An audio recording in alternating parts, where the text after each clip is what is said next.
Edhe pse në kuvend kanë mbetur pengë ligje për kodin zgjedhor dhe ligje inspektoratit të përdorimit të gjuhëve, për të cilat nevojitet shumicë badenteri, të cilën momentalisht nuk e ka shumica parlamentare. Kryeministri Kristian Mickoski tha se ligje për reforma nuk varen nga badenteri.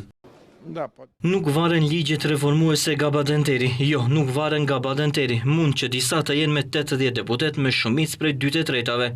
Kodi zgjedhor ka nevojë për konsenzus politik, sepse mund ndonjë prej partive politike sërish të aplikojë filibustering dhe të mos miratohet kodi zgjedhor, por kjo nuk do të thotë se duhet badenter. Duhet të kemi konsenzus politik dhe me informacionet që kemi. Tani do të shohim kur do të hyjë në procedurë parlamentare. Ndërkaq, Mickoski tha se shumica është stabile, ndërsa nuk e mohon dhe as nuk e pohon mundësinë që ajo të rritet.